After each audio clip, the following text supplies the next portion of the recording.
गोसेवा हीच देशसेवा, गोसंवर्धन हीच राष्ट्रसेवा या भावनेतून विदा सावरकर चॅरिटेबल प्रतिष्ठान संचलित जय संतोषी माता गोशाळा सोलापूर वसुबारस निमित्त गोमातेचे पूजन अत्यंत श्रद्धा व भक्तिभावाने संपन्न झाले।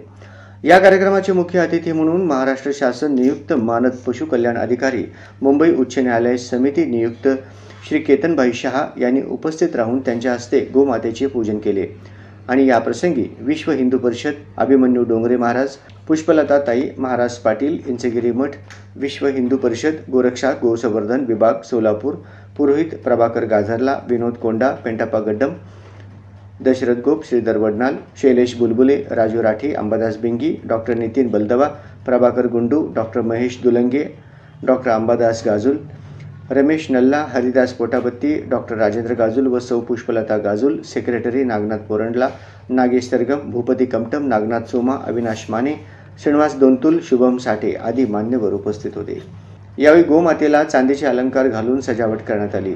पूजनानंतर गायींना नैवेद्य अर्पण, दीपदान आणि पर्यावरणपूरक गोमय गोमूत्रावर आधारित उत्पादने यांचे प्रात्यक्षिक दाखवण्यात आले। श्रद्धाळू गोभक्तांनी गायी ही आई आहे या भावनेने पूजन करून वसुबारसचा अर्थ अधिक अर्थपूर्ण केला। कार्यक्रमाचे यशस्वी आयोजन जय संतोषी माता गोशाळा अध्यक्ष डॉक्टर राजेंद्र गाजुल व सचिव श्री नागनाथ पोरंडला यांनी केले। त्यांनी सर्व उपस्थित गोभक्तांचे मनपूर्वक आभार मानले आणि गोसंवर्धनासाठी एकत्रितपणे काम करण्याचे आवाहन केले।